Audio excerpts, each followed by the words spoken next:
सत्ता का खेल तो चलेगा, सरकारें आएंगी जाएंगी, पार्टियां बनेगी बिगड़ेंगी, मगर ये देश रहना चाहिए, इस देश का लोकतंत्र अमर रहना चाहिए। अटल बिहारी वाजपेयी कर्मयोग, ईमानदारी और राष्ट्रवाद के लिए जाने जाते हैं। एक ऐसा हिमालय से भी ऊंचा व्यक्तित्व रखने वाले आज भले ही हमारे बीच में नहीं है, लेकिन उनके विचार, उनके शब्द, उनके किए गए समाज में अच्छे कार्य हमारे बीच मौजूद है और हमेशा हमारे साथ है।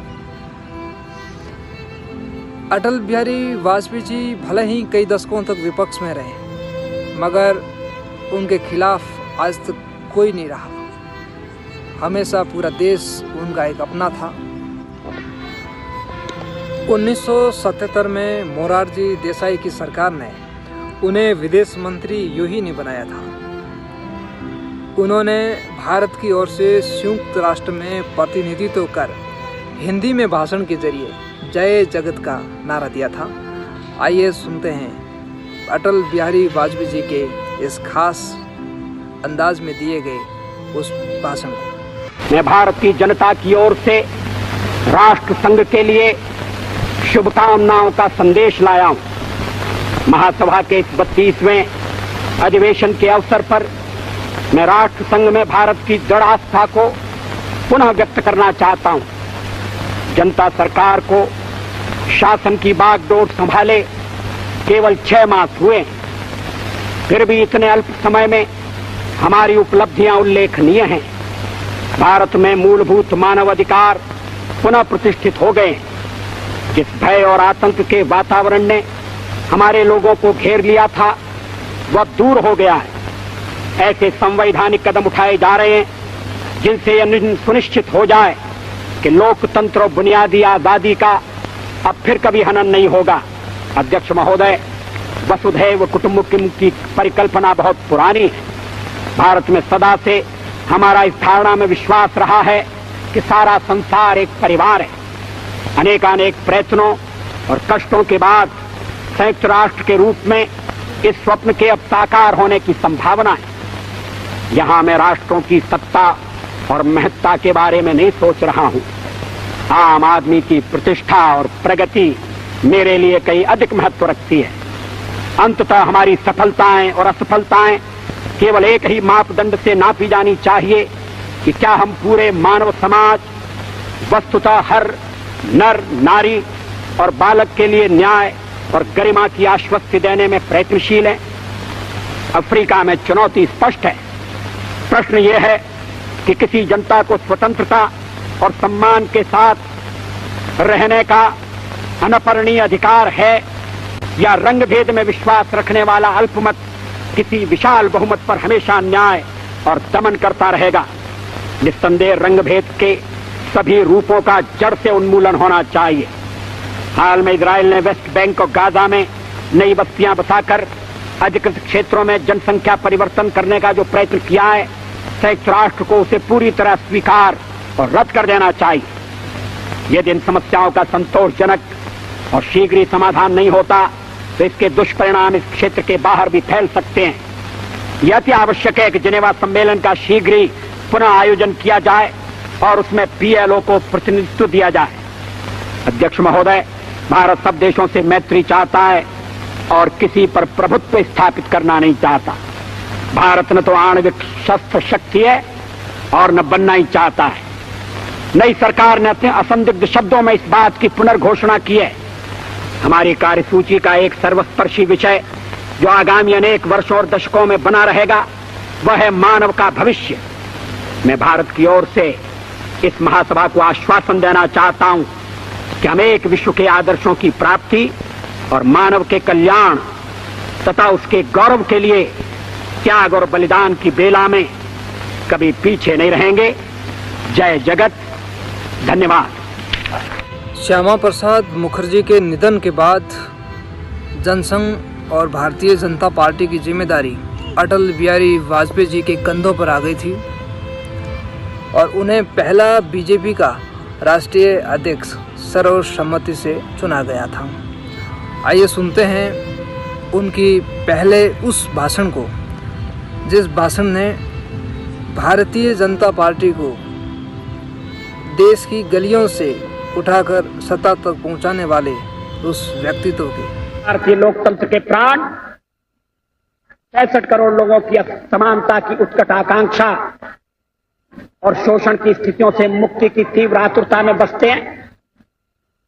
लोकतंत्र से खिलवाड़ करना चाहते हैं, उन्हें इतिहास लोक चेतना की तूफानी धारा में बहाकर ले जाएगा। आवश्यकता इस बात की कि गणतंत्र की रक्षा और नैतिक मूल्यों की पुनर्स्थापना के संघर्ष में हम किसानों, मजदूरों, ग्रामीण, गरीबों, दस्तकारों, युवकों, छात्रों तथा महिलाओं को भागीदार बनाएं और उनमें यह विश्वास पैदा करें कि अपनी स्थिति को सुधारने का उनका यत्न यथा स्थिति को एकजुट होकर बदलने से पूरा होगा। भारतीय जनता पार्टी राजनीति में, राजनीतिक दलों में, राजनेताओं में जनता के खोए हुए विश्वास को पुनः स्थापित करने के लिए जमीन से जुड़ी हुई राजनीति करेगी। शिखर की राजनीति के दिन लग गए। तोड़ तोड़ की राजनीति का कोई भविष्य नहीं है। पद, पैसा और प्रतिष्ठा के पीछे पागल होने वालों के लिए हमारे यहां कोई जगह नहीं है। जिनमें आत्मसम्मान का अभाव हो वो दिल्ली में जाकर, दिल्ली के दरबार में जाकर मुजरे झाड़ें। हम तो एक हाथ में भारत का संविधान और दूसरे में समता का निशान लेकर मैदान में कूदेंगे और जूझेंगे। हम छत्रपति शिवाजी महाराज के जीवन और संघर्ष से प्रेरणा लेंगे। सामाजिक समता का बिगुल बजाने वाले महात्मा फुले हमारे पथ प्रदर्शक होंगे। भारत के पश्चिमी घाट को मंडित करने वाले महासागर के किनारे खड़े होकर मैं ये भविष्यवाणी करने का साहस करता हूं कि अंधेरा छटेगा, सूरज निकलेगा, कमल खिलेगा। करीब 4 दशक तक विपक्ष में रहने के बाद 1996 में वो पल आया जब अटल बिहारी वाजपेयी जी प्रधानमंत्री बने। ये सरकार महज सिर्फ 13 दिन चली, मगर उसके बाद इनके उस भाषण ने सभी के दिलों में जगह बना ली थी। आइए सुनते हैं। देश में ध्रुवीकरण नहीं होना चाहिए, न सांप्रदायिक आधार पर, न जातीय आधार पर, न राजनीति ऐसे दो खेमों में बंटनी चाहिए कि जिनमें संवाद न हो, जिनमें चर्चा न हो। देश आज संकटों से घिरा है और ये संकट हमने पैदा नहीं किए। जब जब कभी आवश्यकता पड़ी संकटों के निराकरण में हमने उस समय की सरकार की मदद की है।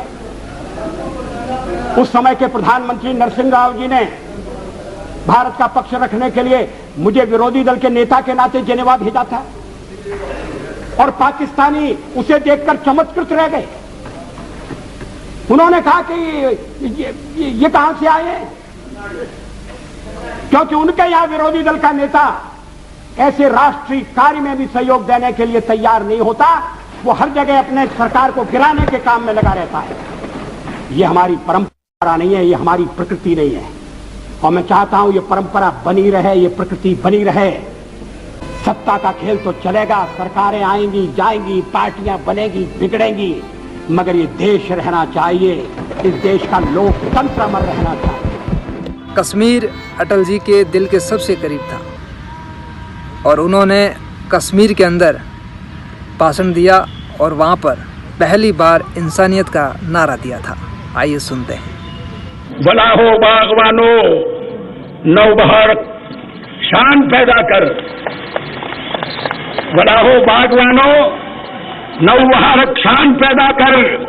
फलन गुल गटगरन, बुलबुल कितुई सामान पैदा कर।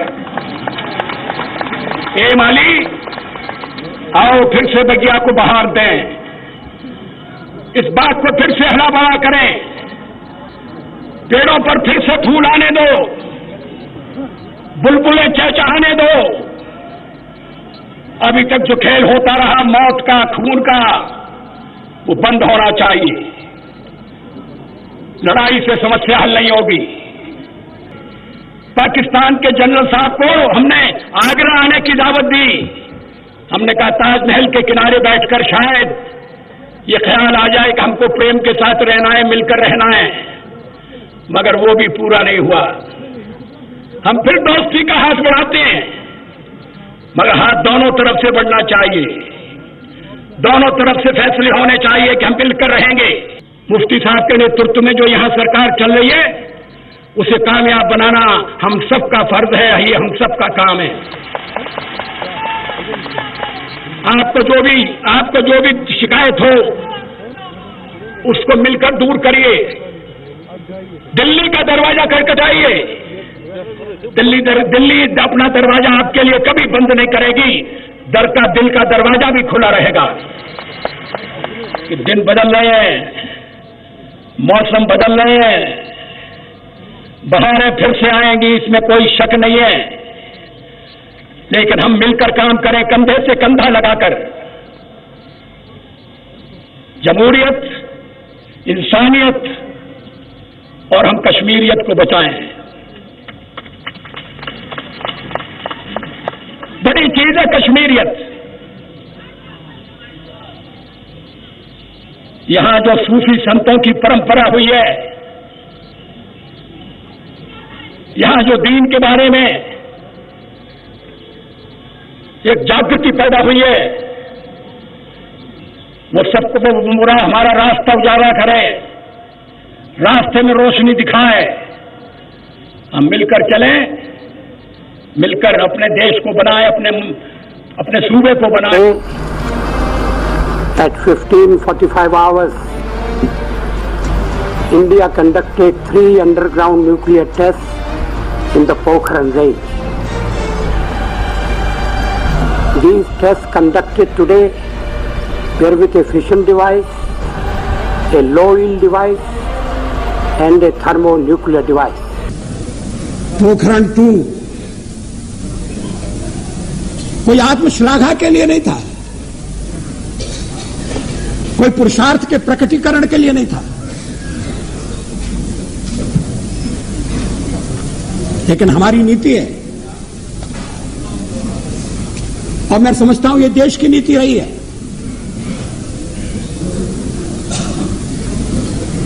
कि मिनिमम डिटरेंट होना चाहिए।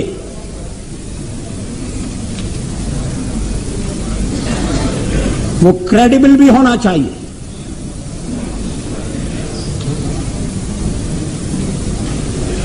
इसलिए परीक्षण का फैसला किया गया। उसके कारण कुछ कठिनाइयां आएंगी, हमें मालूम था, लेकिन देश उन कठिनाइयों का सफलतापूर्वक सामना करेगा, यह भी हमको विश्वास था और ऐसा ही हुआ। आर्थिक प्रतिबंध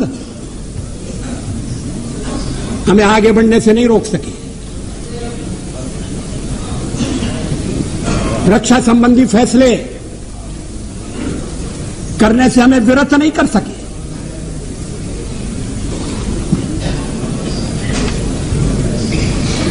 लेकिन परीक्षण के साथ हमने यह भी ऐलान किया कि हम परमाणु हथियारों का प्रयोग करने में पहल नहीं करेंगे। No first use. हमने यह भी कहा कि जिनके पास परमाणु शस्त्र नहीं है, हम उनके विरुद्ध उनका उपयोग नहीं करेंगे।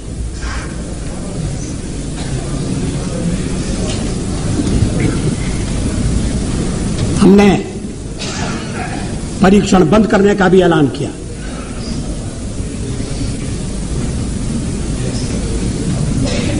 सचमुच में पोखरण में हम एक और परीक्षण कर सकते थे,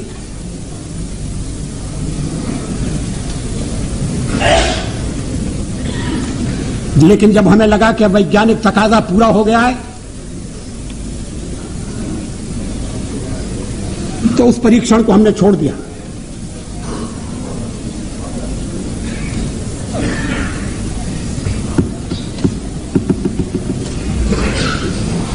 एटमी हथियार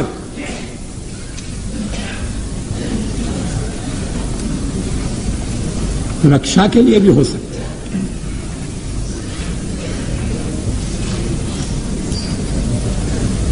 युद्ध टालने के लिए उनका प्रयोग हुआ है।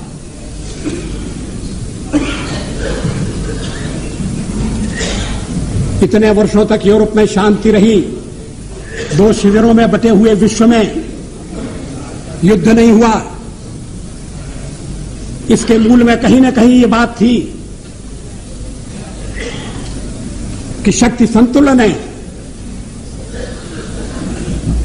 और इसलिए एक दूसरे को छेड़ने से बाज आना चाहिए। डिटरेंट के पीछे यही परिकल्पना है। अटल बिहारी वाजपेयी जी भाईचारे का संदेश लेकर पाकिस्तान भी गए थे, लेकिन पाकिस्तान बदला नहीं। कुत्ते की पूंछ टेढ़ी की टेढ़ी ही रही। आइए सुनते हैं अटल बिहारी वाजपेयी जी के पाकिस्तान में दिए गए उस भाषण को। जिस वक्त मैंने गार्ड ऑफ ऑनर का मुआयना किया और शाम के ढलते हुए सूरज का खूबसूरत नज़ारा देखा, उस वक्त मेरे दिल में मिले जुले जज्बात उठे। मुझे इस बात के लिए खुशी थी कि मैं 21 साल के बाद फिर से अमन और दोस्ती का पैगाम लेकर आपके बीच में आ रहा हूँ। लेकिन अफसोस इसलिए था कि हमने इतना वक्त आपसी रंजिश और कड़वाहट में बिता दिया। भारत और पाकिस्तान जैसे दो महान देशों के बीच 50 सालों तक आपसी मनमुटाव चलता रहे, ये शोभा नहीं देता। हमने अपने रिश्तों के उन पहलुओं पर भी बातचीत की है और आगे भी करेंगे जिन पर हम एक राय नहीं हो पा रहे। उन पर बातचीत जरूरी भी है, क्योंकि हम मसलों को हल करना चाहते हैं। इसलिए हमें इस बात का ख्याल रखना होगा कि ऐसा कोई सवाल नहीं है जिसे सीधी बातचीत के जरिए सुलझाया न जा सके। दरअसल यही एक रास्ता है। आज हमारे आपसी रिश्तों में कोई ऐसा मसला नहीं है जिसका हल हिंसा और खून खराबे से निकाला जा सके। मुश्किल और बकाया मसलों का हल एक साफ सुथरे माहौल में और एक संतुलन, नरमी और सच्चाई का रास्ता अपना कर ही किया जा सकता है। जो लोग हिंसा की वकालत करते हैं, हिंसा का रास्ता अपनाते हैं और हिंसा को बढ़ावा देते हैं, उनसे मुझे एक ही बात कहनी है, वे अमन और समझबूझ के रास्ते की सच्चाई को समझें। यही वजह है कि हम कंपोजिट डायलॉग के सिलसिले में सभी बकाया मुद्दों पर, जिनमें जम्मू कश्मीर शामिल है, बातचीत का स्वागत करते हैं।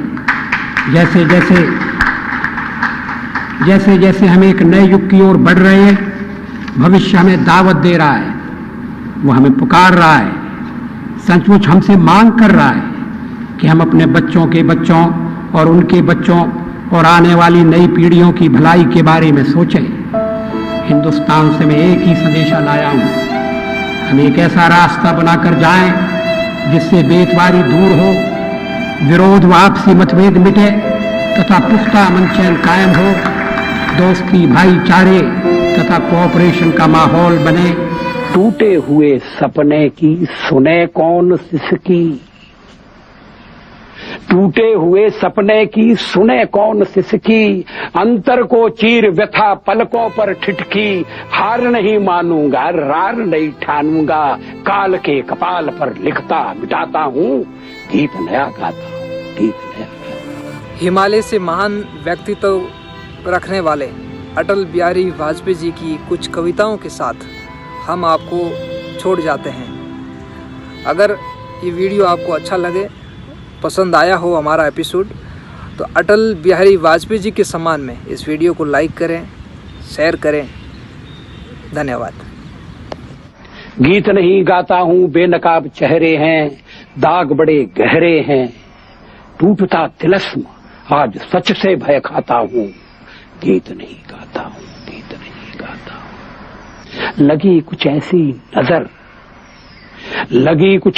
नजर, बिखरा शीशे सा शहर, अपनों के मेले में मीत नहीं पाता हूँ, गीत नहीं गाता हूँ, गीत नहीं गाता हूँ। अंतर रोए आंख न रोए, धुल जाएंगे स्वप्न सजोए, छलना भरे विश्व में केवल सपना ही तो सच होता है।